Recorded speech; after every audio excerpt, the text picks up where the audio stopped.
What does that sound, you ask? From the number one station, you come. Welcome to the Rec Show podcast, a show dedicated to beatmakers around the world. Kick back, relax with the host Gold in mind.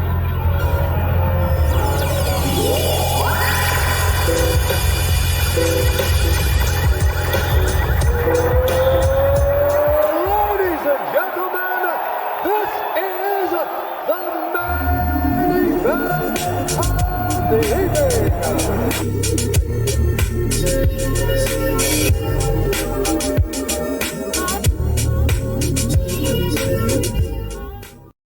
Yo. First of all, I want to say thank y'all for tapping in. I did want to leave this message before we get the show started that as of right now, sponsorship for the Rec Show podcast is open.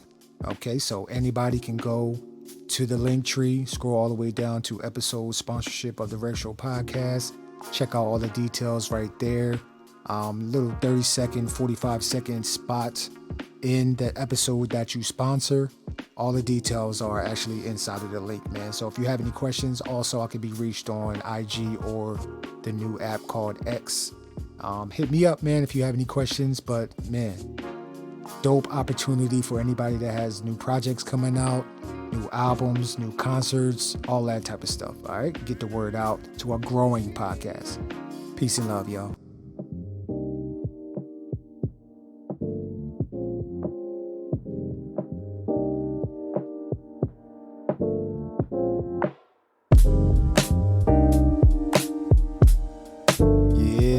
Start off the show with something smooth like this, you know what I mean?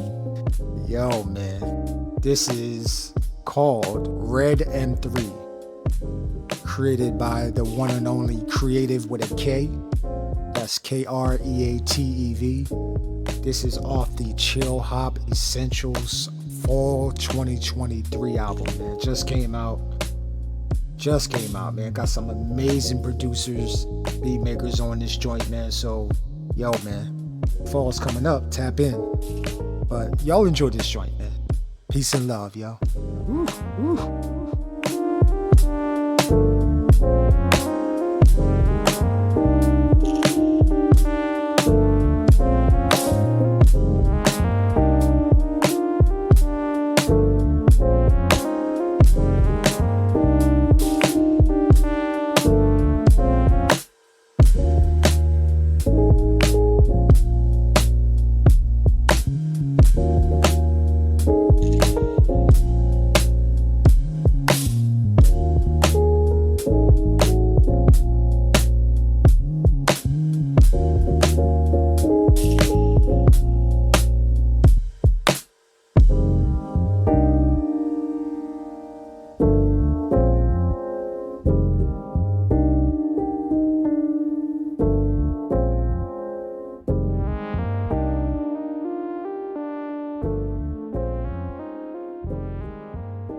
Yo, today's guest, man, we are going all the way to, I want to say Detroit/Chicago, Illinois.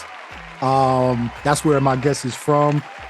He's got an affiliation with Sunday Music Sessions, man. Been creating music for a little while now, man. Been doing his thing. I've been seeing his sets, or at least parts of his sets on social media. And I'm like, man, he killing it out there, yo. So everybody be vibing to his music. And, yo, he's a live performer. You already know, DJ. You can catch him every Sunday at Navigator Tap Room. I hope that's still correct. I'm not sure if that's correct or not. But then he's an anime fan, man. He does it all, man. He's a Maschine head. He's an SP head. Like, he does it all, man. He was recommended from when I put it up there maybe 5 months ago. Like, yo, you got to check this kid out. So That's what we're doing today. I want y'all to welcome the one and only Cozy.Cole G. What's good, family? Yo, what's good, Golden Mind? Thanks for having me, bro. How you doing? I'm doing well, man. Blessed and highly favored. Ain't that what they say? Yep, that's what they say. And man, you definitely did your research, fam. We can maybe hit that later, but I'm not DJing Navigator Tap Room anymore. But that's okay. This is like early DJ stages, so this is early DJ Cozy.Cole. But it's all good. You know, I'm still DJing from time to time. But I appreciate the research, man. I got you, man. Yo, thank you for being on the show, man. And and I only gave like a little bit of your intro or your bio, but for the beat heads, for the, you know what I mean, the internets, for the mutants out there that don't know who you are, how did you even come up with the name Cozy.Cole G, first of all? And then, you know, how long have you been creating music? No, for sure. So it's Cozy.Cole G. Cozy.Cole. Yeah, Okay. yeah, it's all good, I said man. Cozy. Oh my god. Sorry. Hey, bro, like we talked before, after work, it's all good. Yeah. Got you, man. Cozy.Cole G. Yeah, Cozy.Cole G. Yep, there you go. All right, we on it. Yep, it's all good, man. So, yeah, really, I mean, so it's kind of like producer name. I just go by Cole G, and then DJ name. I came up with Cozy.Cole. Really, well, first of all, Cole G. My name is Cole, first name, and then that was kind of just like my nickname growing up was Cole G. That's my middle initial, and that was just something my parents called me, something like a lot of my cousins called me. I mean, a lot of my cousins used to call me Coley-Cole, but you know, I'm not gonna call myself Coley-Cole from my producer name. Right.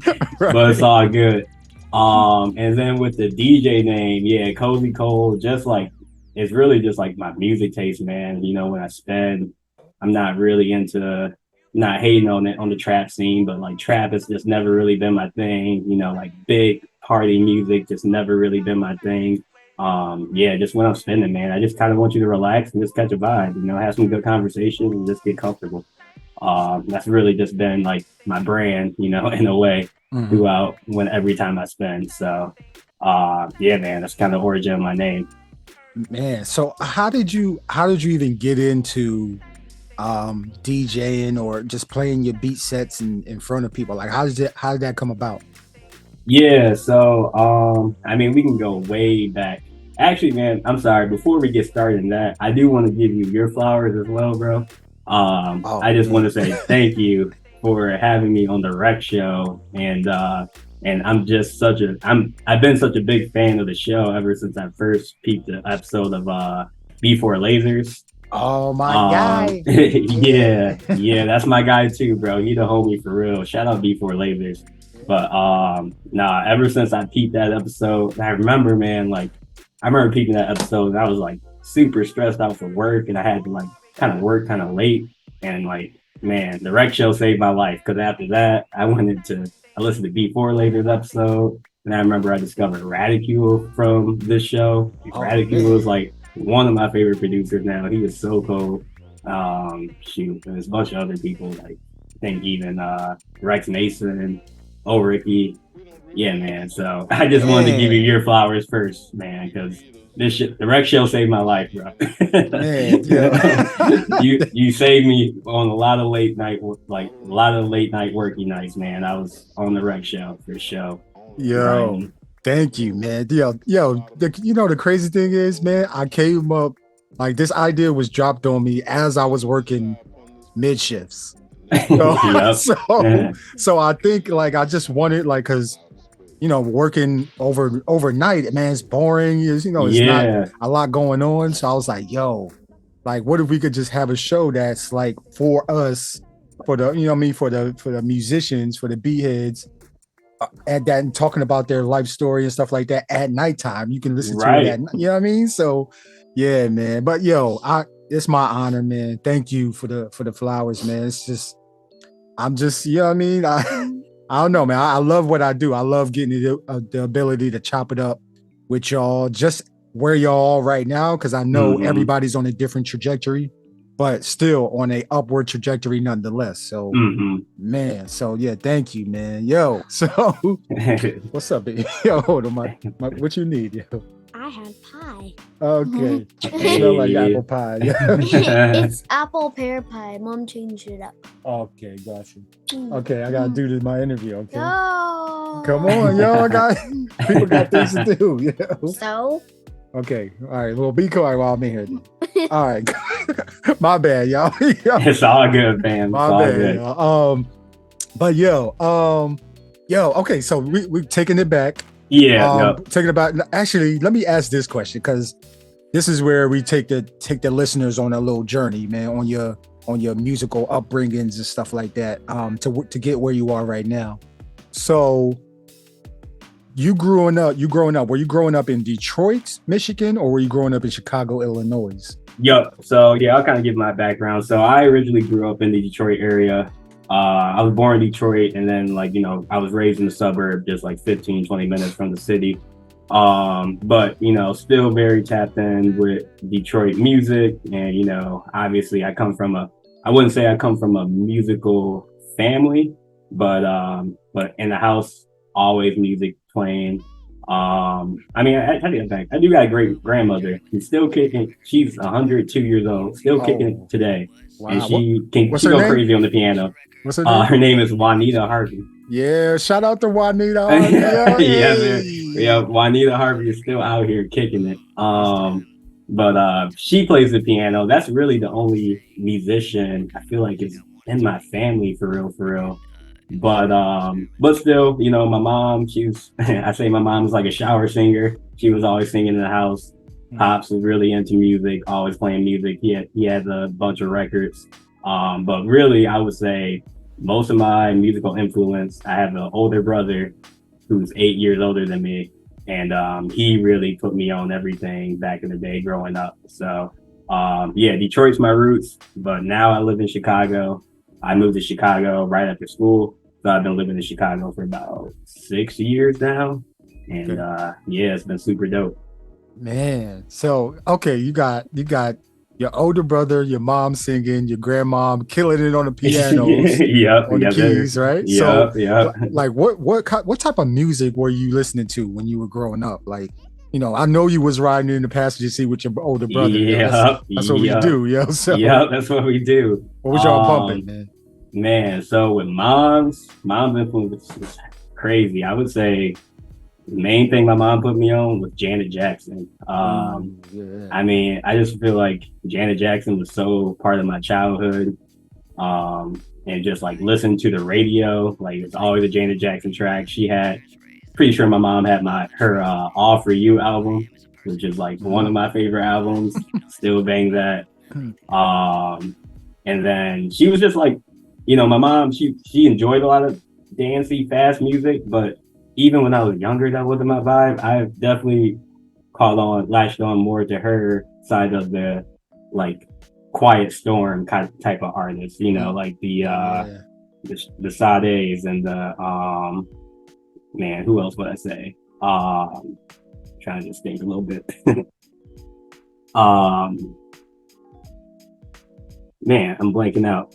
Oh, like a Ready for the World and like a New Edition, the DeBarges, Evelyn, Evelyn King, Luther, all of them. I definitely grasped more on that side of things when I was kicking it with her. Man, yo, Miss Jackson, if you nasty, real fact. As I got older, I was like, yo, this kind of facts. So, man, that same, man.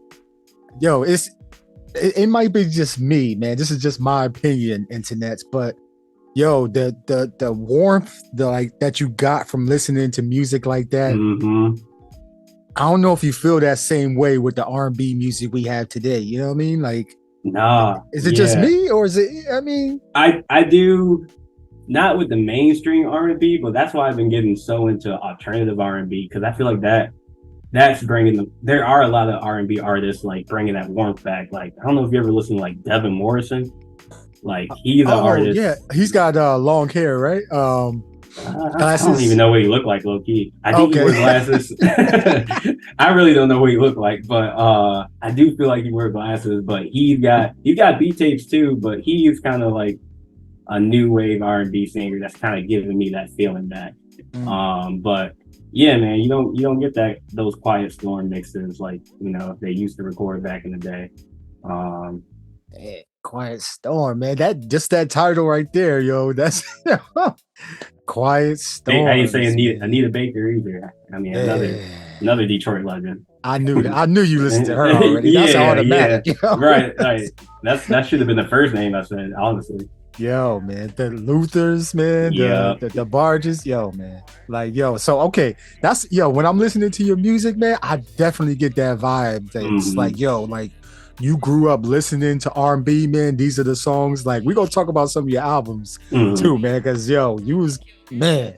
Yo, I ain't gonna skip questions right now. Yo. No, I get the feels. I like to get my feels, bro. Man, yeah, like I can hear your tracks like playing live and just the girls just going crazy over them, yo, because they be like, oh, that's my shit. Yeah, like, oh.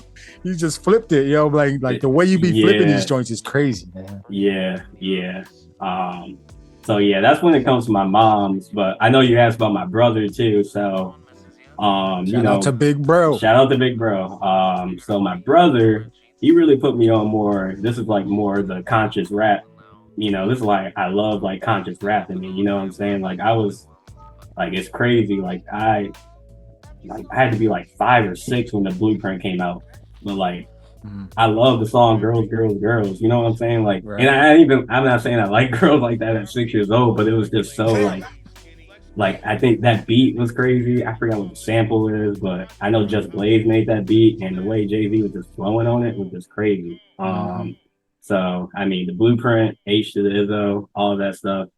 That's really what my brother put me on at like such an early age. Like it's crazy that I could rap Jay-Z at 6 years old. And then like obviously that comes with the territory with the Kanye's and the Commons and the Tribe Called Quest. Like my brother put me on that stuff so early, man. Like felt like I was ahead of my time as a kid a little bit. Man, yo. So like you said, like all of those are basically like grouped together, the Kanye's and all of them. But yo, the simple fact that your brother was he bumping CDs or cassettes? Oh, CDs for sure. CDs, yeah. I'm pretty sure he had a cassette, but I feel like when I started coming around, that was when CDs, early 2000s, that was when CDs started popping off finally. You know what I'm saying? Man, yo, shout out to Big Bro for putting you on, man, to music, impactful music, man. He could have put you on to anything crazy, but right. But he didn't. You know what I mean? He didn't. So I feel like that definitely like trained my ear in some type of ways, and like I kind of think that's why I just don't gravitate to trap like that either. You know what I'm saying? Like it was just never instilled in me. Probably because of my brother. So it's kind of crazy how just growing up can influence your taste. Yeah, man. Shout out to your Big Bro, man. Like, yo, that's and majority of the time that's where we get our musical taste too. Like just our family members we hanging around, and then when we go to school, whether it be middle school, high school, that's when we start really getting our musical taste and cemented in. You know what I mean? Right. Like into our brain, man. So, yo, man. Very eclectic taste, man. Those are your 2 genres? Were there any other genres that y'all were listening to as well? I mean, so I would say I'm a big jazz fan, but I wouldn't say I know it like I know hip hop and R&B. You know what I'm saying? Like I can't just ran off a jazz album that I love, but I was also in band, so I actually played in my middle school and part of the high school band. I played the trombone for a little bit. And my mom would take me to the Detroit Jazz Festival every year. And that was something I really did enjoy. You know what I'm saying? The Detroit Jazz Festival was always a good vibe outdoors over the summer. And I can't remember who I saw or any of the names, but it was always a good time. And so I've always been into music. Like I said, I played in a band. I could read music for a minute. and I play a little piano myself too. So started teaching. That was something I learned in college. You know, when I was just trying to. Actually, I take that back. I started learning a little piano after I quit band, like my senior year of high school. And started, you know, I wanted to still do some type of music, so I started teaching myself piano. You know, shout out to YouTube. So YouTube University. Yeah, there. I know you're familiar with that. Heck yeah, man, yo. So okay, boy, my brass section, brother, yo, because I'm a trumpeter, you know. So yes, sir. Yo, man, like what, yo, like when you were learning, when you were in band, you were learning, you know, how to read music and how to just play music through the trombone and you know any other instruments that you might have just been messing around with. Like, what was that feeling like for you? And do you still like dib and dabble with the trombone, or is it mainly just the keys right now? Nah, no trombone, bro. Have not played trombone since I quit band. Okay. But you know, well, it was crazy. I used to love band. I loved it in middle school. And then it was kind of just like when I got to high school, I kind of fell out of it. I didn't like the music selection. Like I was never in marching band. I only did concert band. And even like the concert stuff was like, I don't know, my previous teacher, he just like picked really good music, like music that I just really vibe with. Then when I got to high school, I just didn't really gel with my man's taste of like what we were playing. It got boring. Then my friends quit, and I was like, I don't want to do this anymore. And like, you know, it was, you know, back then, I don't know how it is now, but back then, you know, it wasn't, you know, 2010, being in the band wasn't the cool thing either. So kind of had a little high school crisis, like, oh, do I want to be a band geek or what? But no, I really enjoyed my band experience. It's crazy. Actually, my band was pretty good in middle school. We actually took a field trip to Chicago when I was in 8th grade and like played at the University of Chicago. It was crazy. And that was when I like first fell in love with Chicago. When I was like 13, like, yo, I don't know what's going on out here, but I gotta be out here eventually. It's the energy, man. Yeah, the air just felt different out there, man. This is something I knew as an 8th grader. And yeah, it's good to be here. So one regret I do have is I wish I would have played the saxophone, man. Like trombone was cool, but I think if I would have played saxophone, I would have stuck with it a little bit more. Hey, it's always time to pick up a new. It's true. You know what I mean? A new one. You could go to where we get instruments now, man. Your local music store. And, yo, that's a great question. I have no idea. What's the other store that Guitar Centers? Guitar Center, yeah. But I'd rather go to a local music store, right? Right, which is something I'm looking for right now in my local area, instead of going to the big mainstream one. You know what I mean? So okay, you trying to pick up the trumpet again? Yeah, I missed that thing, man. Like, yo, I used to play it in church. You know what I mean? Because in church, you know, we would call people to like, yo, it's time to start this service in the morning, because we were 7 Day Adventists. So start the service in the morning. All right, trumpet at lunchtime. Oh, y'all, it's done lunchtime. All right, sound the trumpet. All right, time to go home at the end of the day when the sun go down. Okay, sound the trumpet. You know, like, so I was getting a lot of practice in church. A lot of practicing, yeah. Yeah, man. So, man, yeah, it's just a feeling, man. I really just miss trumpets, and that's why I like when I produce music, like I try and incorporate some type of brass in there as much as possible. So I feel that. Yeah, what I should have did, my school had like an after school jazz band, but I was just, you know, you young, bro, you don't know what you want. I was just too lazy. Like, I don't want to stay after school. But, you know, like, why would I stay longer? Right. If it wasn't sports, you know what I'm saying? So maybe that was something I should have did too, just do jazz band after school, just stay, you know, to love it a little bit more. Man, and look at you now, man. You're creating your own soundscapes. Man. Right, that's facts. So, yeah, I mean, like, yo, I mean, either way you went, man, you here right now. Yeah. Which is a great thing, man. So, yo, man, gotta give it up. Yo, okay, we got band, yo, shout out to all the band geeks, man. Shout out to all the band geeks, bro. We came far, bro. It used to be not cool at all to be a band geek. Yeah, we was on some, what was it? Some Drumline when your what was it, high school teacher wasn't playing like the popular songs or the good songs. Yeah. I mean, that's a scene out of Drumline, man. He was Yeah, like, yeah. You know, nobody want to hear. Right, nobody want to hear this. You know what I'm saying? Nobody want to hear that, man. We try to play something that people bump to, you know? Yes, yes. Man. Okay, so we deep in the history right now, man. So we got the family playing music, man. You got some musical geniuses in the fam, man, including you. And I even say, like, shout out to my pops too. I didn't bring up my pops. My pops has always been more like a bluesy type dude, but same thing. He kind of put me more on the, like, let's say like the male version of Quiet Storm, like the Maxwells and the like the Al Greens and stuff. So didn't want to leave Pops out because Pops, he's not as a music head as my mom and my brother, but you know, he definitely still he'll pull out the Kim or something, you know what I'm saying? Oh, like, yeah. and I'll be like, oh, this one of your like favorite songs. It'll like shock me, you know what I'm saying? So shout out to Pops too. Yeah, shout out to Pops, man. Yo, so the whole family is boom in music. Yeah. Right? You surrounded by it on a daily basis. You making your way through music, through band and what you're listening to and stuff like that. And then at what point in that did you decide like, yo, I think I want to make music, man. I'm gonna go ahead and try and make music. Yeah. So pretty funny story. It started out in college.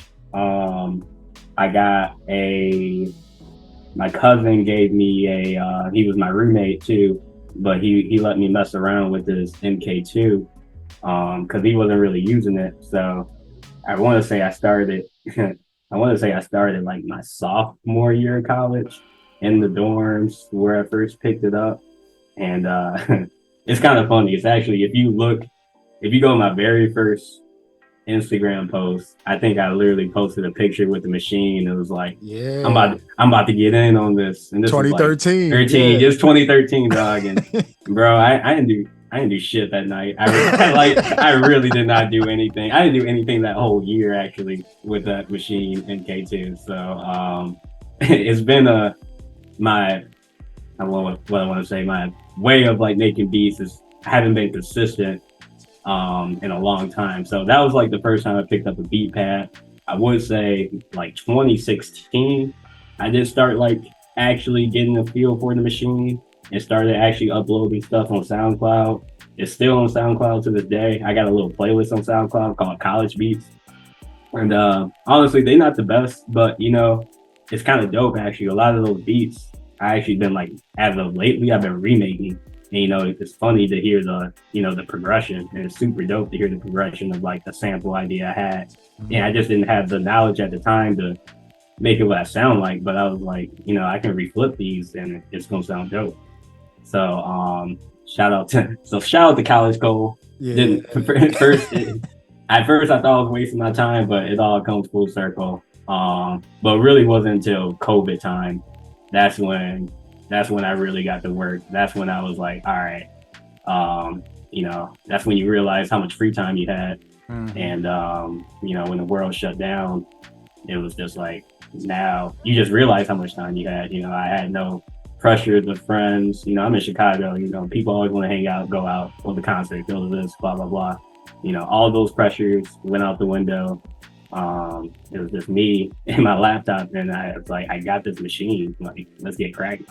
So that was when I released my first beat tape in 2020.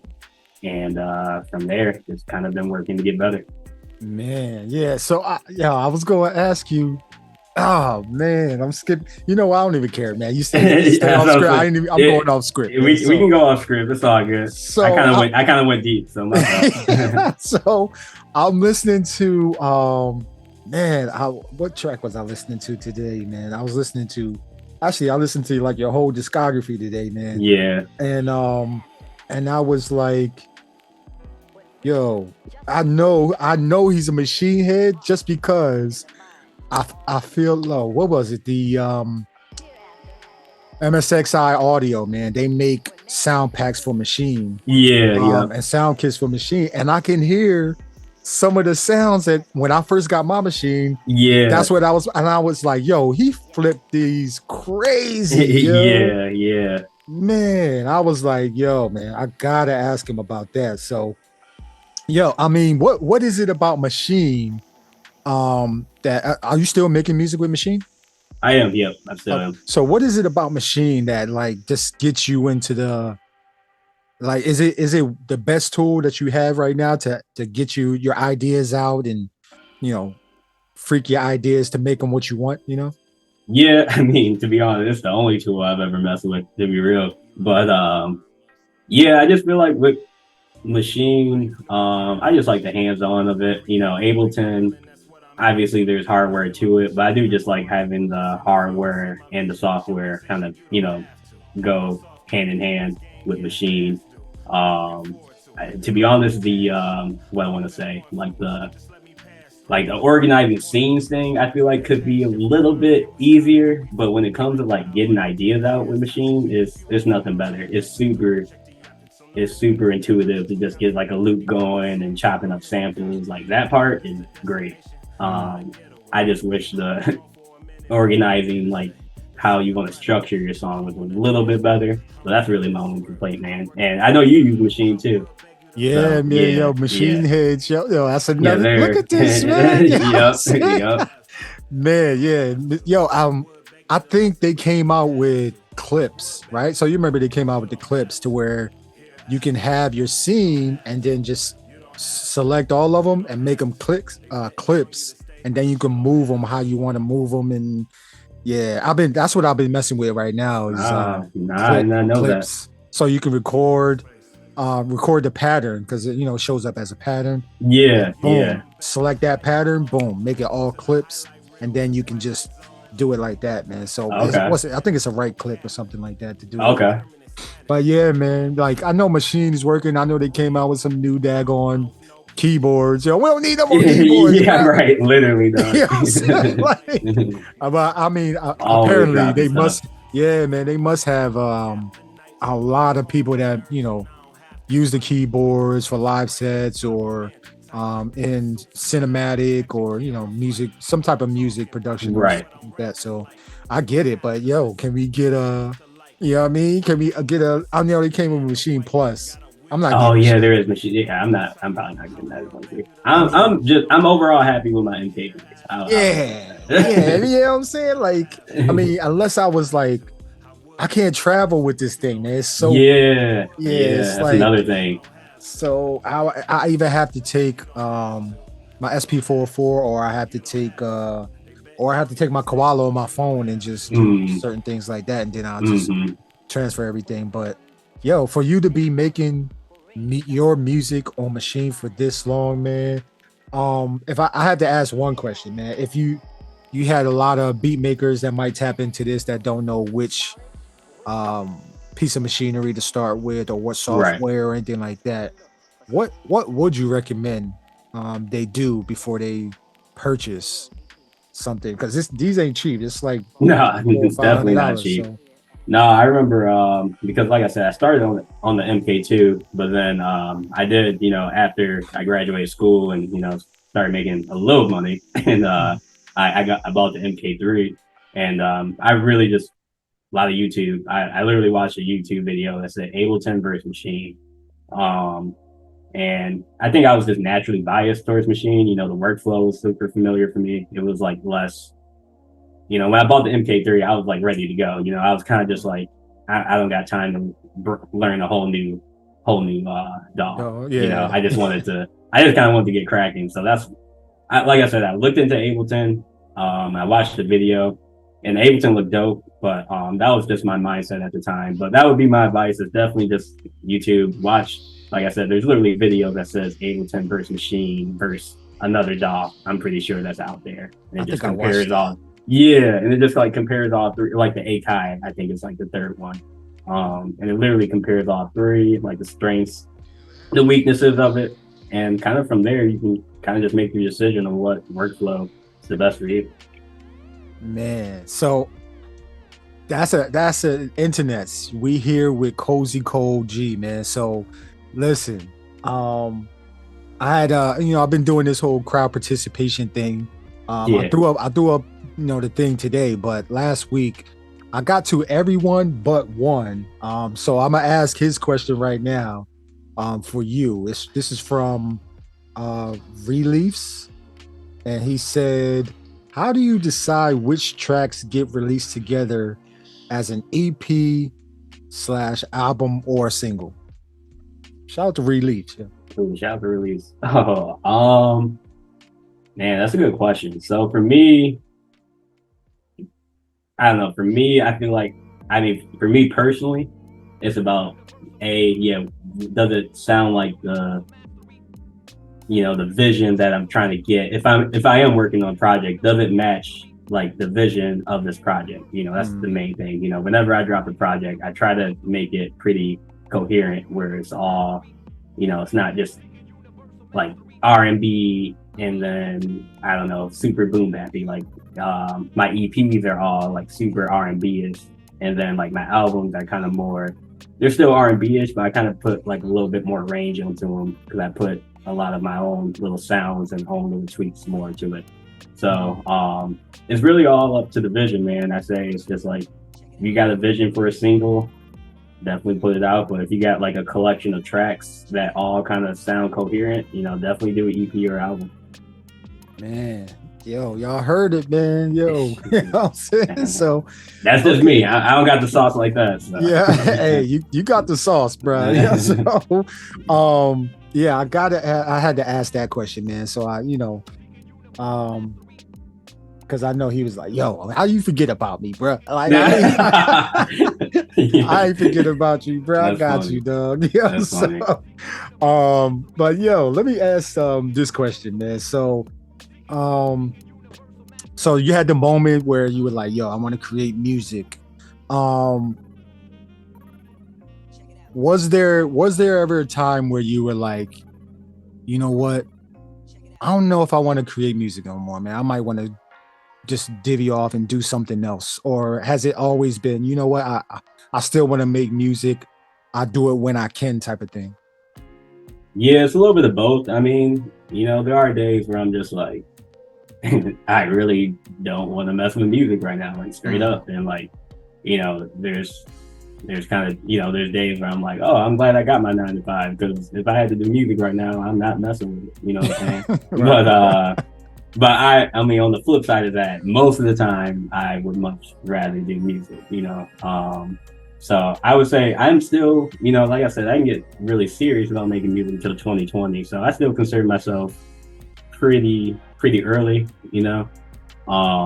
so that feeling doesn't happen too many times. For the most part, I'm all about like, oh, I want to make music again. I would of course love to make music full time, have a career. Man, so I always like to ask this, man. Since the moment that you first started making music, which was not too far ago, and till now, like if you go 10 years from now, and you not, where you want to be, or the financial accolades are not there yet, like, would you still want to make music? Would you still want to create music? I think I would. I didn't even bring this up, but it's like, beats are cool. I don't really trip about people like rapping over my beats or using my beats. Like, this is more like, for me personally, like my main thing is I would just love to score stuff. That is like what my dream job would be, is to score. So I don't, I would see myself in 10 years still, definitely still trying to make music. And, I love visuals and music. That's something that really got me into it. And so, I see myself still definitely grinding out, still on Maschine. Maybe I'll upgrade by then, but still grinding out for music for sure. Got you. Yeah, man. Okay. See, I had to ask that question because, and my next question right off of that is, if not music, what would you be doing? What would you be creating? Ooh, that's a good one. I guess if I guess I would just mainly be maybe I won't be making music, but I'll definitely be throwing events surrounding music. Like maybe I'm managing somebody, or maybe I'm just curating DJs for certain events or something like that. So probably more like event management or music management or something along those lines. Nice, man. Yeah. Okay. I had to ask that question. So, okay. I gotta ask this question, man. This might take you back a little bit For sure. in your history. So, do you remember that one beat, or it might be a couple beats or songs that you heard and it just blew your mind, man? You were like, yo, what the heck is this? Who made this? Like, yo, I gotta make this type of thing. Like, who or what was that for you? So a couple things. Let's start with the beat. So like I said, I've been listening to beat tapes for a minute, and mainly because of my brother. And I feel like I'm probably biased, but it's a lot of dope producers that come out of Michigan, man, or just like the Midwest in general. So I was able to get put on a lot of dope beats. But I'll never forget the day when my brother showed me 14 KT. I'm not sure if you're familiar with him. Yeah, he's from LA. I mean, not LA, but he's California. Is he he's based, California? He's based in California right now, but he's actually from Ypsilanti, Michigan. Okay. Which is like Ann Arbor area. That's like 45 minutes from Detroit. Oh wait, so, I have his Now Later's album. Yeah, Now and Later. Yep. Oh, yeah. Yes, bro. I was bumping Now and Later's in middle school, bro. That was on my iPod Nano, bro. I used to play that all the time. But anyway, it's not off Now and Later's, but there's a beat. I'll never forget my bro showed me. It's called The Inside. And check it out, man. The video is super dope. This is like, when I watched this video, man, I was like, wow, this is like the sound I would love to curate, for somebody. It's just like a beautiful, first of all, 14 KT's drums are always crazy. He's one of the best like sample chops to me. I get a lot of influence from him. He's like a true king of R&B chops for sure. But check out the music video, man. It's just like every time he like hits a drum, it's like a spark out of his hand. And he's got, I don't even know who's a singer on it, but the singer is beautiful. I can't even describe it, bro. You just gotta check out the beat. Man. But 14 KT is crazy. And then I gotta always give it out to Kanye. Through the Wire, man, definitely changed, another game changer. And that was kind of like the first time I ever understood the concept of sampling, because I was like, I really messed with this song. And then my brother was like, do you know who Chaka Khan is? I'm like, nah, who's Chaka Khan? And then he showed me Through the Fire, and I was like, whoa, like I didn't even think sampling was a thing, you know what I'm saying? I'm like 11 or 12, I'm thinking like he's just like making this all by like just making it all up out of his head. I didn't even know sampling was like a concept then. So that was like my first realization of what sampling actually was. Wow, man, two amazing producers, man. 14 KT. I first got put on when he did a set for Beat Cinema in California, and I was like, yo, who the heck is this guy? Boom, then did my research, then I found Now Laters. Yeah. And I was like, yo, man. It's crazy because Now Laters came out in like 2008, dog. Oh my God. That's what I was saying. I was in middle school listening to Now Laters. And, wow. Yeah, man. Tracks like, that's got like Cherish on it. I think TNA. It's got a lot of dope beats in that. Man, 14K. Shout out to 14KT, man. We were supposed to chop it up, but stuff kept getting in the way, man. So he a busy man, probably. I get it. Yeah, because at the same time he was in North Carolina because he was doing that. Remember they had the Knots versus. Yes. I know exactly what you're talking about. Remember that video came out? Yes.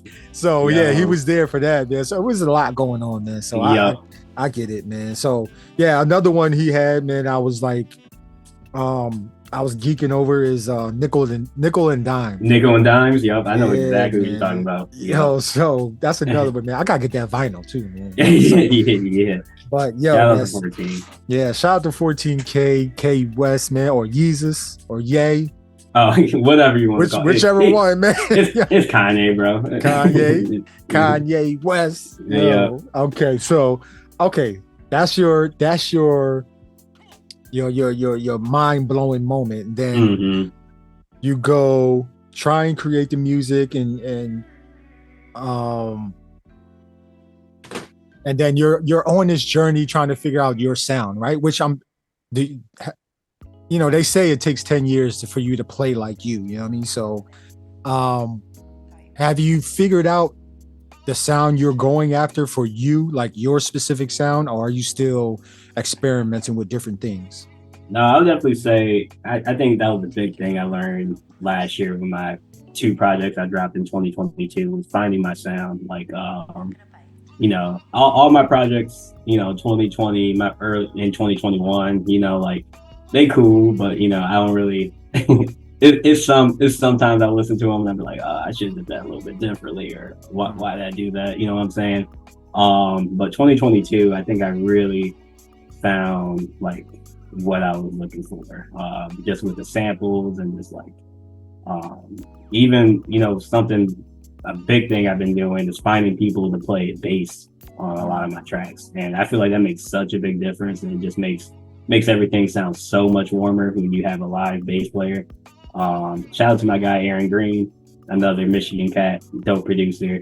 I've known him for a minute, and pretty much on my 3 Pounds Beat Tape 2 project, he played bass lines for like all my tracks.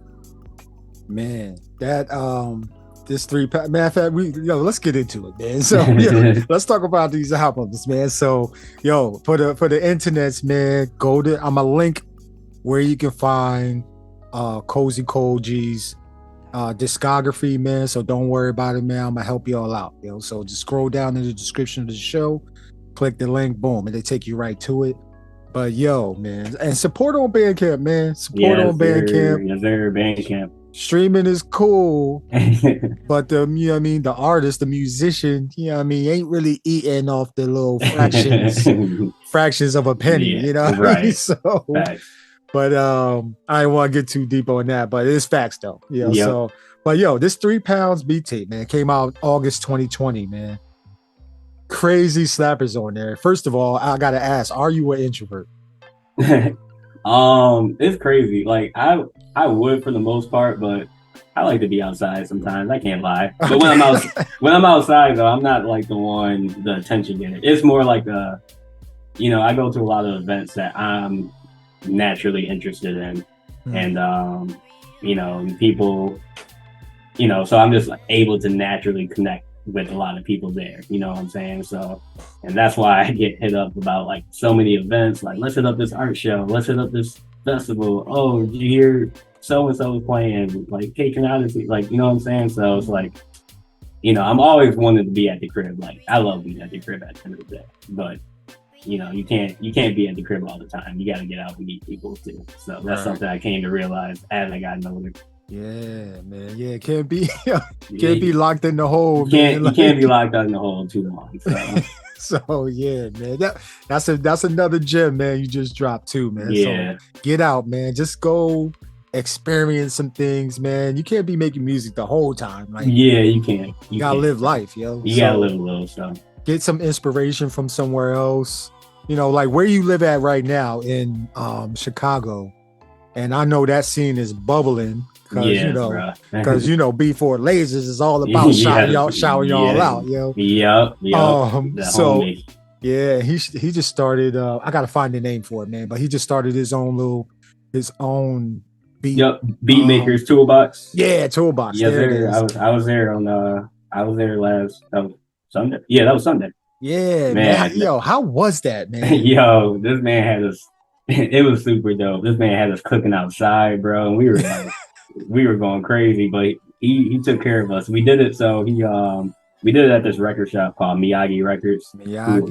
Who they work with the beat scene quite a bit actually. And it kind of similar to Flip a Beat Club, but it was just more like a Before Lasers type of influence, you know what I'm saying? So he had drinks ready for us. He had a taco vendor ready for us, you know, if we need food. And he bought turntables for us to sample off vinyl. So he kind of gave us two options. He was like, you can either dig this free crate of vinyls, or you can the Duck World sample packs are still going on. So he's like, or you can do the Duck World flip. So me personally, I did one of the Duck World flips, and then he gave us about 2 hours to flip it, and then we played it for everybody, and it was just, super dope. Listen, yo, the internets, man. Listen, I want to set the scene for y'all, yo. Listen, Before Laser starting off his event, and they're cooking up in it looked like an alleyway. Yeah, I don't know if you know Chicago like that, but Chicago, that's just how the infrastructure is for a lot of buildings. It's like a lot of alleys, a lot of outdoor spaces where it's like, it is kind of like an alleyway, but that was just like right behind the building. So man. It was some bees out there that was kind of bugging us, but you had to fight the elements. Yo, man, like it just, all of y'all were just chilling, creating, on the ground, just oh man, yo, the pictures don't do it enough justice, man, because man, I wish I could have been there for that. But yo, it looked like it was a good time. Everybody had a great time, and it's just the beginning. So hopefully, and I'm pretty sure anybody listening in the Chicago, Illinois area, Indiana area, like go down to Miyagi Records, man. Check them out, but then tap in with Before Lasers. Yeah, what he's got going on too, man. He's doing. It was someone from St. Louis that pulled up. He was just like, I heard about this, and he pulled up on us. I was like, that's love. How far is St. Louis from Chicago, man? Yeah, I don't know actually, but it's it's far though. It's far though. I mean, it's far there. I want to say like 3 hours, but don't quote me. I don't know. Yeah, that's far. That's love, yo. Yeah. Yo, man. Okay, so we got to get back. I just had to give a shout out to my guy, man. For sure. That's my guy too. You know what I mean? So, this 3 pounds beat tape, man, came out 2020, man. This is, middle of pandemic, going on, and you crafting this project, man. His first track is Introverted. Yeah. You know what I mean? Then it goes to Monk Mind. So I'm like, so when I'm listening to it, I'm like, oh man, where's this gonna go? I'll just look at the names first, and then I'm like, all right, let me press play from the very first track to the very last track. Like, what went into you creating this beat tape, man? This project. Yeah, man, it was the first project, and obviously I think a lot of people felt pretty isolated during 2020. I'm gonna be honest, I don't like that project anymore. It's not because like I said, it was my first project. That's literally when I said like, oh, I should have did a lot of things differently. But it's all about learning. But that's why I leave it up there so people can hear the progression. But my mindset is, it was just like a very isolated time when you just didn't know what was going to happen. Like I was low key scared. Like I was like, damn, should I move back to Michigan or do I stay in Chicago? I was with a girl I dated at the time. We were kind of like cooped up together, and we were like, what do we do? And she was like from LA, and she was like, do I want to go back to LA? And I'm like, do I want to go to Michigan? It was just so much going on, bro, because no one knew what was going to happen. And so yeah, that was kind of just like a lot of the names just kind of came from that, just like a day in the life where it's just like just cool out, like chill, just know it's gonna be cool. Yeah, man. Then you go from 3 pounds beat tape to Need for Space. yeah, I know, right? Yo, so I'm like, all right, I know where this. Everybody had that feeling a little bit. Yeah. Like you just, man, it was that's a crazy time, man. Like, yeah, it was, man. So, Need for Space. That's another dope project, man. Which I like. Can you talk about this album? Because is that another album that you don't feel too hot about? It's kind of that's all 2020, man. Honestly, it's I think I had really good I'm not saying I regret doing them. It's something you got to do. That's one advice I would definitely say. It's just like you got to drop to get better at the end of the day.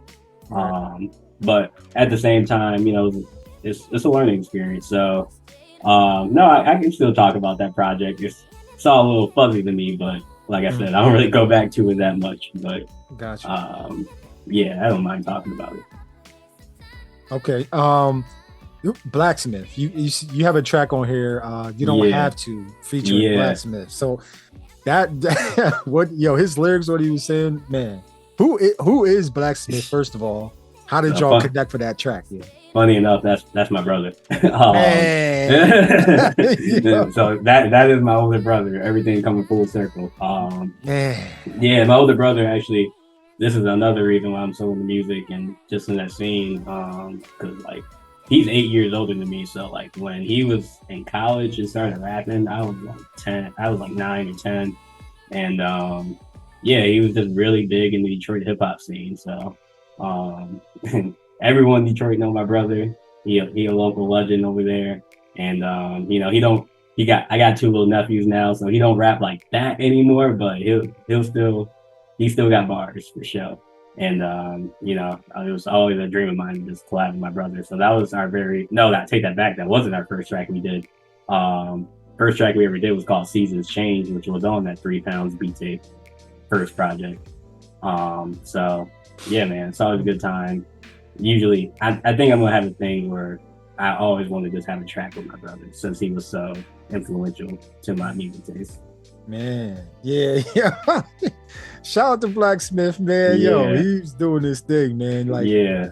I was listening to I listened to all of them today, but I was listening to Universal Mastery too, man. Yeah. That joint came out in 2021, man. So that's March, right? So yeah. Like Universal Mastery, man. Tell me about this album, because the cover art is very retro video game. Yeah, man, that's dope, yo. Yeah, I mean, I love video games. I mean, I don't really play games like that anymore, but I grew up with a lot of I love video game music. So when I was young, there was a series called Final Fantasy that I used to it's kind of older, like the first one probably came out in the 90s. So I used to watch my brother just play this game, and I was just like, when it's just music, it's just looping, you know what I'm saying? But it's something about, like I said, visuals and music that just like get me going. So a big influence of that album was just like, kind of the common themes like, peace and, just like meditation, and just like, I was very on a more ambient kind of vibe on that one, I would say, for sure. And that's kind of where I get, shout out to like New Jabees and stuff like that. That influence definitely came in mind with the Universal Mastery project. Man. Still another project. I'm like, I wish I did some stuff differently. But we getting better though, Yeah. I definitely hear the progression, but I'm, who the heck am I to judge somebody else's, music? You know what I mean? So, but. I could definitely hear the progression, like your sound choices were different, like your chops is different, like everything, man. So your mixes is different, all that type of stuff, man. Then you go from Universal Mastery to Some Loops for You, man, which this joint is amazing. It's an EP, but it's fire though. No, this is when, all right, now I'm kind of like, all right, we getting into like what I'm kind of currently on. New thing I'm kind of trying to do is just like a little R&B EP, like every, I just like in the winter time when it's like Thanksgiving, Christmas time, like I just get in a very big R&B type of mood, where R&B just hit different. And you in Texas, right? Right. Yep. Okay. So you don't get snow, but nah, we don't get snow. If you get snow, something happening, yo. right. Man, I'm not. It's different in the Midwest, bro. When it's like cold and snowy and R&B, it's just like the feeling is unmatched, and that's kind of just like a thing I'm trying to do. Is just every winter do a little R&B EP. A lot of the tracks I was sampling is just what I was honestly listening to at the time. And I'm like, damn, I should like flip these. and I like it. You know, it was kind of I kind of got the influence from, I don't know if you ever listened to Budgie. You ever listen to Budgie? No, I don't think I have. But I will now after this though. No, check out Budgie. He kind of started a series that definitely influenced me. He calls it Panty Soakers. And, and it was like this one, his are more albums, but I'm gonna sound such a nerd. I think it was like Panty Soaker 6 or something like that. And that was like the first one I heard, and I was like, damn, I just want to do like a little EP, you know, like a little moody EP in the wintertime. I just feel like it would hit more, you know. So that's kind of like the little background story of that. Man, we allowed to geek out, man. So yo, this is what we do here. We geek out on music, right, man. So man, but that joint is crazy fire, man. Then we get back to 3 Pounds beat tape number 2. Yeah, this is now the progression is steady climbing, right? You know what I mean? You get in Introverted 2, and then you got Blaksmith, your brother, and Aaron Green. They was, man. Your beats is crazy, but then just the way that you put the tracks, like you laid them out, like what's that called again? Like the sequencing. Yeah, sequencing. Yeah. Just the way you sequence this project, man. I was like, yeah, he did his thing, yo. So yeah, talk to me about 3 Pounds beat tape number 2. Like what? 3 pounds? What is that? Oh yeah, I haven't get into that. Man, so it's like not that deep, but it is. But it's like I was born 3 pounds, a premature baby, and you know, obviously not that I remember being born and in the hospital or anything like that. But you know, it kind of just like this kind of idea I had even before I really was making beats. Like when I start making stuff, I'm gonna make something personal for me, and just the fact that I was 3 pounds is kind of just like, damn, I could have not been here. You know what I'm saying? Because I was born with like very bad lungs or something like that. And so it's just kind of like my motto. It just kind of just teaches me to be grateful for everything. And yeah, just happy to be here, man. So 3 Pounds beat tape to me is just like, this is Cole G just giving you his all, you know, just because he's here. You know what I mean? So that's kind of where the name comes from, but definitely where I noticed the progression started hitting in, and that's exact. And even the second track, Heavy and Sublime, that's an example where I was like, those are one of the college beats that I recreated. So if you go on my SoundCloud and go to that little college beat section, I sampled that. That was like one of the first beats I sampled in like 2015. So to like recreate that. And that's like my like most popular beat, and it's a dope beat. Man, yo, that album is crazy. I was bumping that. I was doing the yard this morning, so yeah. Yo, I was bumping. I was like, yo, wait till we talk about these albums. Yeah. So, and shout out to my guy. I'm gonna give his name's Eddie Logic, another Detroit cat. He was the one that mastered the project, and you know, I kind of gave him the idea to how to sequence it, and he killed that shit. So man, shout out to Eddie Logic. Eddie Logics. Yep, Eddie Logic. Yo, shout out to you did this thing, man. Like everybody incorporated with this project did a great job with this project, man. Like all the way down to Weak Flow, Perfect Day. Man, like so talk to me about that song, man. Weak Flow, Perfect Day, featuring Blaksmith and Aaron Green. Who is Aaron Green? How did this song come to be? Yeah, so kind of like I said, so Aaron Green is the dude that played bass on all those tracks. And like I said, this man, Aaron Green, he a beast. He go crazy. He can sing. He can make crazy beats. He can go crazy on the I want to say he can play saxophone too. He's just an overall excellent musician. And yeah, the Weak Flow track was just, it was a beat. It's a what's the name? Cleo Soul sample. If you're familiar with Cleo Soul. Cleo Soul? Yeah, CLEOSOL. Dang, I haven't. Yeah, now I'm a researcher. Yeah, check out Cleo Soul when you got a minute. But it's one of her tracks, like super slowed down. And I was just like, this is just looping it. I was like, this is a dope loop. And kind of just threw some drums on it. sent it to my brother, not thinking, more just like a check this out. I think it would be like a dope interlude. And he was like, I want to rap on this. And then the Perfect Day track is actually a track him and my brother and Aaron already started. So, you know, when he sent me that, I was like, oh, I can add some dope stuff to this track. And then I was just like, and then so those were two separate tracks originally. And I was just like, yo, these kind of like go hand in hand. You know what I'm saying? It's kind of like a part one, part two. And so I was like, what if I just put like a little break in there and then we just go right into Perfect Day? And that's where that came from. Man, yeah, that switch up, y'all. Yeah, yeah. Those were two completely separate tracks, but I was just like, yo, these kind of go hand in hand. Like, we'll just put them together. Boy, yo, that's switch up, and then their flows for each separate track. Man, yo, man, like, yo, they did their thing. The bass lines on this joint, incredible as well, man. Like, yeah, when I was listening to it, I was like, yo, the bass lines really pop. On this joint, man, and they're like crispy and like, oh man, they're kind of at the forefront, but then the drums, the master of this project, amazing, man. So man, mixing, like, do you mix it yourself too? I do. I do all the mixing myself, and it's funny because like I'll never forget one of the first thing I got like not criticized on, but like. That's why I don't talk about that first project, man. I feel like it mixed so badly, dog. It's crazy.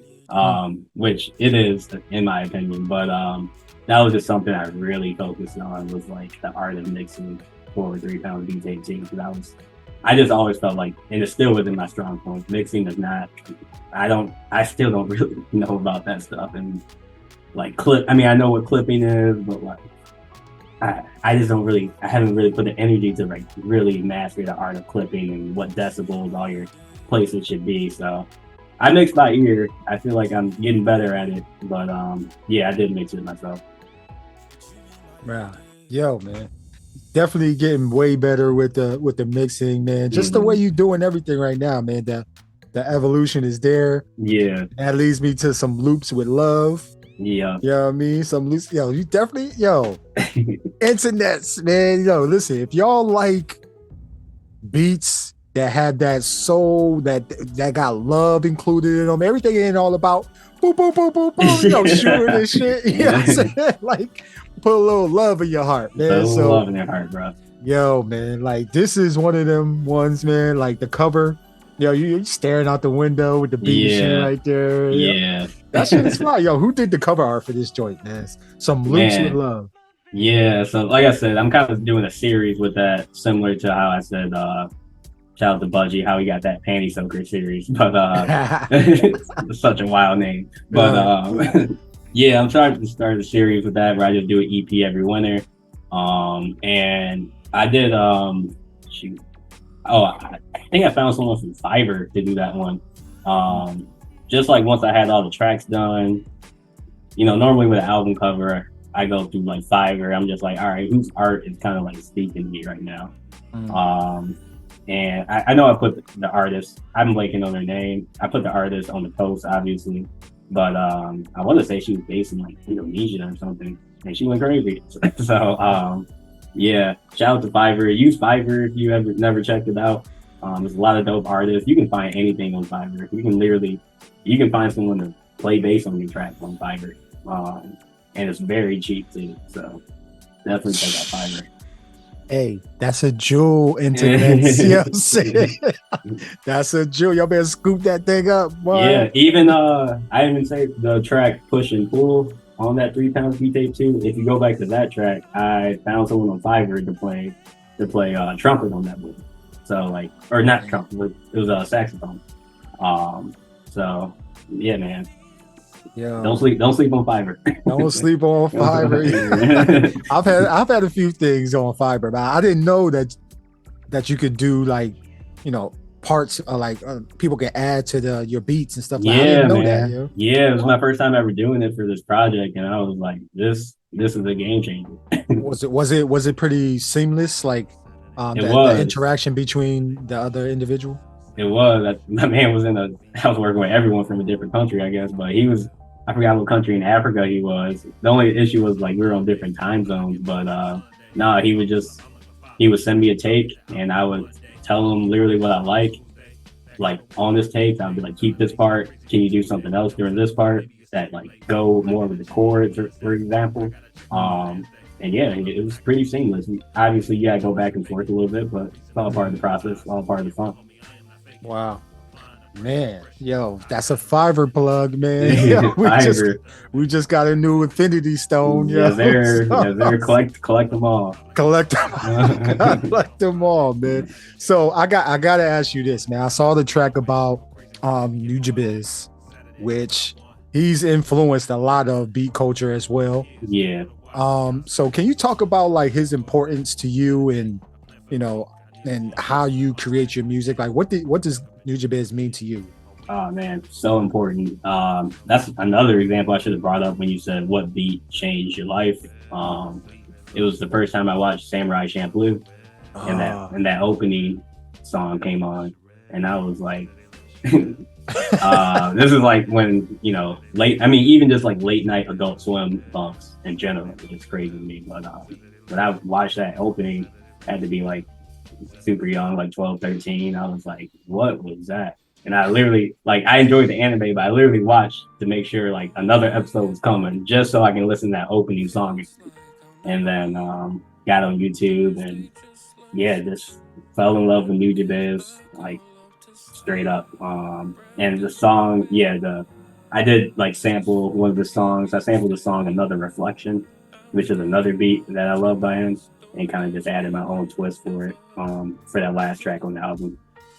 Man. So this is another reason why I love like anime and visuals, because that's all Nujabiz. He's the pioneer of putting hip hop and anime and why it syncs so well together.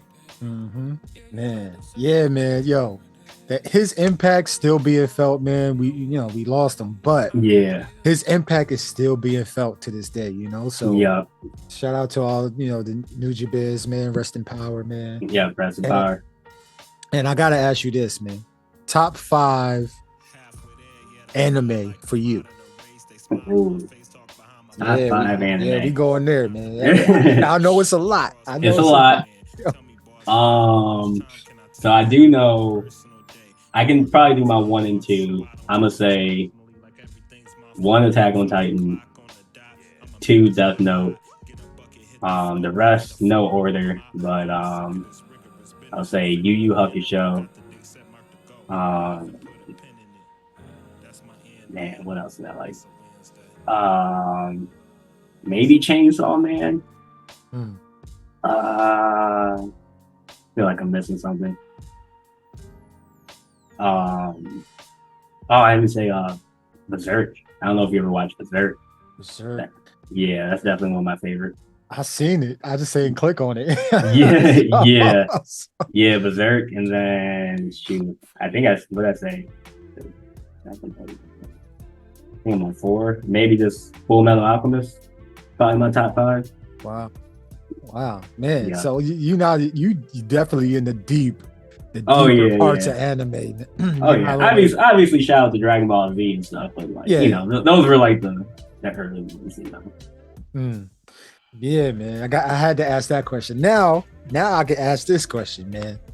So, you where you are right now, growing up, who were your like the people, the music producers that you looked up to? And then I'll ask part 2 to that question when you get done. So growing up, and no genres off limits either. For sure. So like obviously there's Dilla and Nujabiz, but I know they're the guys of beat making, so I kind of want to give more shine. Obviously a huge influence, but I kind of want to give more shine to people that don't get their flowers.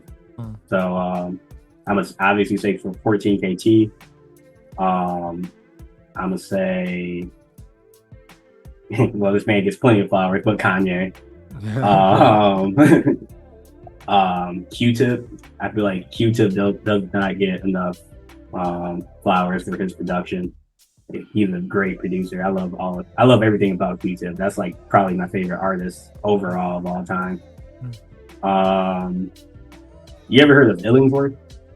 Oh yeah, man, yeah. Yeah, Yo, his beats is crazy, but he's super funny, man. That guy's a comedian. he's super funny, dog. So it's crazy. I know Illingsworth since I was like 9. He's kind of around the age of my brother. My brother met him when he was in college. Like he was at my brother's wedding.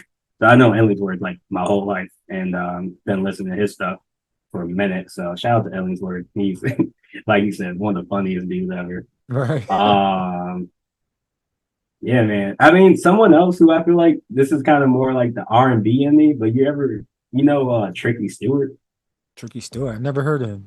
You gotta look up Tricky Stewart. I can't tell you what R&B tracks he produced today, but he made a lot of TLC stuff. Maybe not TLC. I think I'm thinking of someone else, but look up Tricky Stewart. He's crazy. I can't think of what tracks he made at the moment, but he's definitely a very big influence on like R&B and kind of the sounds that I gravitate to. Nice, man. That's a nice collection. Now I'm gonna do more research because shit. man. So, yo, man. So I gotta ask you this as well, man. Like where you are right now, who is Cozy listening to right now, man? Like who are your contemporaries are you bumping on a daily basis? I'm gonna still keep it just producer wise. Obviously, I listen to a lot of songs too, but I probably listen to more beat tapes nowadays than like real songs. Real talk. That's where I'm at too. Yeah, like that's really what I'm on. So like I'm a big, Ali. Ali. Yeah. I love Ali. He's like one of my favorite producers of all time as well. I actually met him. If you ever listen to Beat Kool-Aid, he did a Beat Kool-Aid show in Chicago. No, this shit was so dope. It was at someone's crib, like on the south side. And it was like me and Ali were just like straight up chopping it up while he was like smoking outside. It was super dope. Ali Wan Kenobi. No, it's Ali. It's just Ali? Yeah, it's AHWLEE. Okay. Yeah, definitely check him out, man. He's got some dope beat tapes you would really like. Oh yeah. You know what I'm talking about now? Yeah, because I first heard him. He's got the album God's with Connect. God's Connect, and yeah. then half of his head is cut off on one of his album covers. Yep. Oh man, I can't remember the name of it, but it's 1991. Man, that thing is okay. Yeah, keep going, man.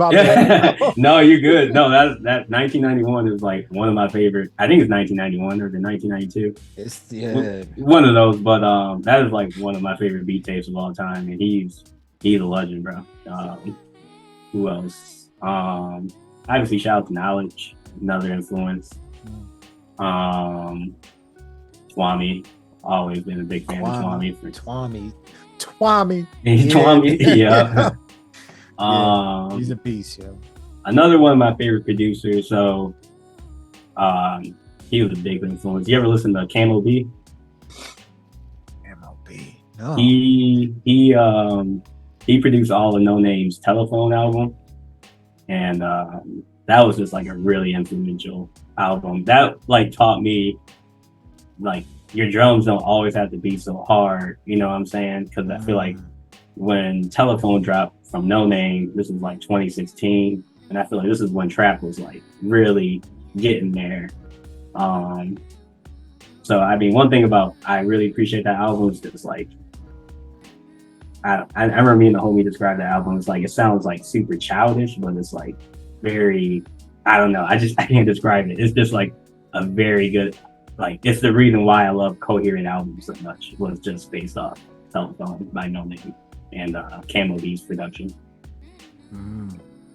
Man, you put me on game right now. Yeah, bro. I mean, I got probably more. I'm thinking of, check out someone named Killer B, too.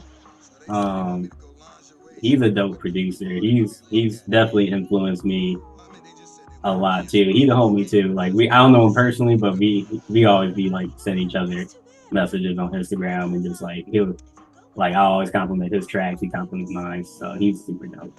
And sorry, shout out to your boy Radicule too. Like when I said in the beginning that he was one of my favorite producers now, like I meant it. Like he is so dope. Like Man, Radicule was crazy. Radicule, man, my guy. Yeah, he goes Yo, crazy. he doing his thing, man. He MCing too right now, Yeah, I see yo. that. Yeah, he's spitting bars. And he's another one that's like led by the R&B vibe too. Like he definitely like, yo, I love shout out to Radicule, Shout out to man. Radicule. Doing his thing. He I just love released, I love his marketing too. Like I love the way he markets himself. yeah, man. The packaging for his Yeah, projects. yes. It goes stupid. Yeah, I'm saying got a little train card and you know what I mean? He loved baseball. Like man. Yo, that's my guy, man. So yo, shout out to everybody you named, man. I'm gonna go back and do some research, and now you put me on to new people. So, and then the internet to hear this, and they gonna be put on to do. You know what I mean? That's why we do this. Yeah. That's why I asked that question, man. So, I a few more questions because I'm we've been talking, yo. Yeah, we've been chopping it up for real. And we already talked about what you create with. I gotta ask this question. Before you started, where you are right now, but what's one thing you wish you knew before you started creating music? It's a good question. I guess before I started creating music, or like, yeah. I guess one thing is like, I guess I used to be very insecure about like my numbers and stuff. Like, oh, not enough people are playing it, blah blah blah. I definitely felt, even the early stuff, I definitely fell into the trap of like fake streams and all that stuff. You know how you get marketed all those like little, we'll put you on this playlist and blah blah blah. Like, bro, don't do that shit. It's so much better to just be like genuine, with your fan base, and just like, and like there's an audience for everyone at the end of the day. It's something I learned after dropping my first couple beat tapes. Like you just have to find them, and that's kind of part of the fun to it. It's dope when it's way better now, even though the numbers might not be super high, but I feel way more better about myself when I get a random DM on IG saying like, yo, this beat was dope. You know what I'm saying? Than like looking fake and having a bunch of streams. So that was something I used to trip about when I was first starting out, because just all my, you see all your favorite producers, you trying to be like them. It's just like, yeah, man, that's advice I have. Don't trip about that stuff. It will come naturally for sure. Yeah. Be authentic, man. Be authentic. That is the thing. Yeah, be authentic. Man, yeah. Like, here's the thing about, because I got hung up on that too. I'm like, yo, why ain't nobody listening? But yeah, here's the thing, like, when we're starting out, nobody knows who you are. No one knows. Like, how do you think people are gonna know? Right. Yes. You have no track record. Right. You haven't performed at any events. Nope. Like, you literally are just starting, man. So just take your time and just carve your sound out, man. That's all you do, and then build momentum. Now, momentum is the biggest thing that can either help us or hurt us. Yeah. I'm noticing that as a creator too. It's like, I can make a beat every day. Like, that's the goal, to make a beat every day. But then if I stop making a beat for like 2 days, then it's kind of a little bit difficult to kind of get started again. But yeah, man, it's momentum, man. So keep the momentum, man. Momentum, keep learning. Everything's gonna be okay, man. Yeah, and when you get that momentum, you learn just like naturally stuff will just like pop up for you, like, right, and you won't even expect it. Right. Especially out here in Chicago, bro. I've done the most random beat sets at the most random places, and it's been the dopest times. So, yeah, man, it's super dope. So can we talk about Chicago, man? Talk about the beat scene in Chicago. What is that looking like? Like who should the internets be on the lookout for from the Chicago beat scene? man, this is so many people, dog. I know y'all gotta, this yo, is y'all gotta so rip. Yo. it's so many people. I just want to give. I'll start talking about some other producers later, but I do want to give a shout out to all the what I want to say, the people that are allowing us to play at these, like all the different scenes. So like the venues, the venues. You probably heard of like Open Beats that goes down every last Friday of the month. Shout out to Fest Grandioso. And then you got another thing called Open Swim. Shout out to Slade. That's another Michigan cat. Slade is a dope producer and pretty big DJ here in Chicago. Like when I go out, I'm normally like, okay, where's Slade DJing at? Because I know he's gonna play the right stuff. But he got a really dope thing called Open Swim where we play beats on a Thursday at an arcade bar. And then you got this thing called the Chopping Block. Shout out to my guy Stepchild. He doesn't really do anything like monthly, but you know, when he does create something, it's such a vibe. And he'll normally create something like on a rooftop or like at someone's crib or at a record shop. You know, you never know where he's gonna be at, but you know what you get when you pull up. So yeah, man, the Shy Beat scene is crazy. And I mean, I'll honestly say, like, when I first started performing, you brought up that momentum, like, and I remember first time performing was back in 2021, I believe, and it was at Open Beats. And I was super nervous. And like once you start performing, bro, it becomes second nature. And once you start keep doing it, you just meet so many people, the dope feeling. So shout out to a lot of people. Shout out to the B4, shout out to Backpack Beats, shout out to my guy Care Package, Unregistered User, Craig J. There's so many homies, bro, but I don't want to waste your time just shouting out people. Nah, you good, yo. That's the people. Yo, we need to be tapped in with them, man. Keep shouting them out, man. So yeah, yo, Sunday music sessions. What is that? Oh, I'm glad you brought that up. So that's something me and some homies started. We, as you can tell, I'm just overall like a music head, and you know, me and some homies, we would just get together on Sundays. And we would just like pick a theme, and we'll just get at someone's crib, you know, have a couple of drinks, we're just chilling, nothing crazy, and we'll just like talk about music. We'll like have a theme, like for example, the theme might be a song you drive into at night, and we'll all pull up to my homie's crib, have a song in mind, play the song, and then we'll just talk about it and like why we chose that song. And so this was just something I was doing with the homies, where it's just like 6-7 people, you know, we'll invite some friends. And then we just like invited a bunch of people one day, and people were like, yo, you should like do this like publicly. And yeah, we've done so far 2 public events where I'm kind of like more of about curating the sound. I'm kind of like the in-house DJ for it. But really what I've been doing is just getting my homies to come DJ and kind of just put them on. You know, we kind of do different sections where we have like, you know, like a DJ spinning when people get here. And then we'll have that time where we literally pull, since we got so many people coming out, we literally pull tracks out of the hat, and then we'll have the DJ play the song, and then we'll have someone talk about it, essentially. Does that make sense? Yeah, that makes sense. It's kind of like a music book club in a way. So yeah, it's something me and my homies started. We literally just did our first event in July. And then we just did our second one last month. So no, we did our first one in June, and then we did our second one in July. So yeah, we've been getting positive feedback and hoping to keep going. So is there another one scheduled, another event scheduled soon, or? We working on that. We still trying to figure out dates, but there's something coming soon. Yes. Okay. Yeah. Keep us tapped in, man. We want to know so we can send the bat signal out, help y'all out. Yeah, no, I appreciate that, man. So super dope, you know, just something different to throw for the people. Dope, man. Yo, so that's I was like Sunday morning music sessions, but then y'all have like a thing inside of there to where you can become a member. Yep.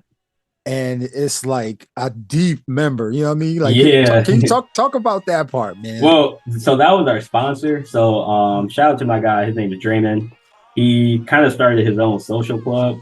So for our last event, he was like our sponsor, and he was the one that provided our venue. So it's not like you become a member of Sunday Sessions. It's more like you're becoming a member of the social club, which throws like events. So Draymond also, and he's a founder of ACC Club. He was the one that sponsored the space.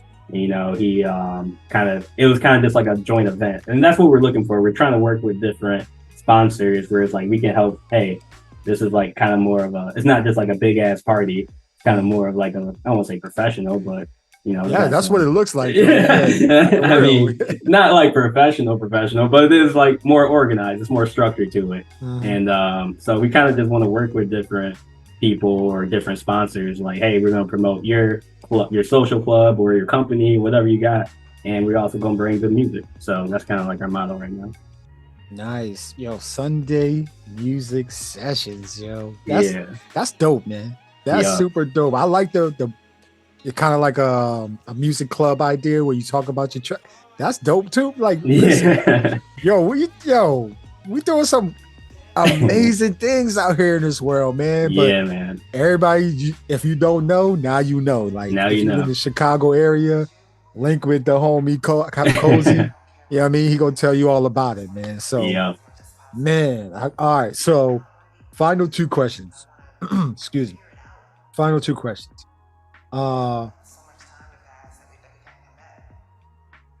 What should the internets look out for the rest of 2023 from Cozy.Cole G? Man, so 2023 has been an interesting year for me. I kind of been, don't get me wrong, I've been creating, but I haven't been, trying to drop projects like that. I kind of been, I like to take, not gap years, but like, take a break from dropping. Yeah. Really what I've been doing a lot is performing, and I've been traveling hella too. So for 2023, I might do an R&B project in the winter. If the feels come in and the energy's right, I'm gonna try to do that. But I can't say I'm gonna drop a project for sure. But like I said, I've been focusing more on performing. So earlier in like April, I was actually out in the Bay Area, and I was with the homie SideQuest and like Keith Ledger. Shout out to SideQuest, dude. That's the homie. Shout out to SideQuest. Shout out to SideQuest, bro. Yo, SideQuest, he showed me so much love because he was one of the first person I knew in the Bay Area. Before I came out there, I was like, yo, I'm about to come out. I got friends out there too, but I was like, yo, I want to do something with beats too. I'm not just gonna, not do something with beats while I'm in the Bay. And he plugged me in and gave me like a place to stay. And yeah, man, we rocked the show too, and it was super dope being in the Bay. And I went to the Flip the Beat Club in San Francisco and met like DiBiase, and I met Montserrat. I met all the cats you interviewed, bro. So that was super dope. But yeah, that's what I've been on really this year, is just focusing on performing, and really just more like networking. This kind of been like my network type of year versus like dropping tracks and performing in front of different cities and everything. I went to New York too. Didn't do a performance, but went to New York for a little bit as well. That's what it's about too. Yeah, it's not just making beats, but that networking aspect is super important, man. So like, what was it like meeting the OGs, the architects? It was crazy. DiBiase and Montserrat, man. It was crazy. Shout out to them, man. Shout out to them. DiBiase got something dope. It was dope cooking up beats and at the University of Berkeley, bro. Like, I'm like, damn. I'm in this classroom cooking up beats. Like, wow. Felt smart as hell. But yeah, super dope meeting DB and Montserrat. They showed me a lot of love. Like, I remember that was the first day that Chicago did Flip the Beat Club, and DB was like, oh, we got one of yours out here. And I was saying what up to everyone on Zoom and stuff in Chicago. And yeah, man, it was dope. And the Bay, I got love for the Bay, a lot of love for the Bay. I can't wait to come back out there and play more shows. They got a crazy scene out there too in the Bay. A lot of dope producing. Oh yeah, Sacramento, California, man. Met old Ricky too. I met all the people you interviewed. Heck yeah. Oh, Ricky, shout out to my sergeant, Ricky over there. Yeah, there. Yo, what's up, baby? Have you done it before? Yes. Yes. Just put it on charger, please. Please. You see me busy right now? Did it work? Yes, it did. Whose watch did you use? Yo. I got this. My 9-year-old. With the... About to be 10 on November 25th. Okay. Oh, Yeah, get it right. Get it right. Get it right. She's showing her butt right now, you know. But yeah, I'm gonna edit that part out. It's all good. I'm gonna edit that part out. But yo, man, yeah, Chicago, Sacramento, Philly, the DMV. Yeah. Yo, man, y'all like New York. Yo, y'all all got this energy. Even Texas right now, where I'm at. Like, okay. Our beat scene is, yeah, I remember seeing y'all. Y'all are on the Zoom and stuff. I remember. Yeah, steady bubbling, man. So yeah, man. Everybody just keep at it, man. Yo, and we gotta send a congratulations to Flip a Beat Club for getting the registered trademark. Yeah. That's a big deal. I don't know if y'all understand that, but getting not a traditional like trademark, a actual like official trademark for Flip a Beat Club. Nobody can use that. Like business wise, like that is super for not only just Flip a Beat Club and the chapters, but beat culture, and like it just feeds. Man, yo, man. Salute to everybody that involved with that Flip a Beat Club trademark announcement too. And shout out to B4 and Backpack Beats. They were the ones like, because we just got our chapter in Chicago, and that was like a few months ago. Yeah, that was when I was in the Bay. That was like our first time ever doing it in Chicago, and I know Backpack Beats. Would love for you to get him on this show. He's super dope.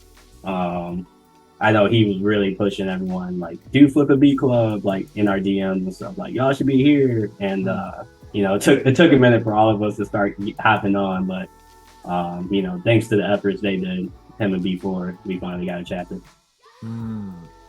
Oh, man, yeah. Shout out to B4. But, yo, no more free beats. That's why I knew I was like, when you said Backpack B, I'm like, wait, I know. I'm following him right now. So yeah, man. Yo, that's super dope. Yo, man, Cozy, do you have any final thoughts for the internets out there that's on this journey of music, explorations, self-expression? Any final thoughts for these guys, for the internets? I mean, since we on the theme of performing, like I said, just like, if you're scared to perform, like it sucks. I know it sucks, but just do it, and you'll just get more comfortable, and just more gigs will just naturally pop up for you. Like, when I say like I play like the most random stuff, like I play beats at like art events. People are looking for producers, so don't get discouraged. Don't think like, oh, my stuff is too ambient, oh, my stuff is too trappy. Like when I go to these beat shows, I don't know what I'm gonna hear. And that's like the dopest part of it. You know what I'm saying? It's just like hearing, oh, what this person got. No one sounds alike. Like everybody's always different. And yeah, man, just like perform as much as possible. Like I said, I told you I was nervous, and now I'm about to actually shout out to Duck World, but I think I'm gonna go out to LA and play a show with them next month. So like now I'm about to go out to LA and play some stuff. So it's super dope.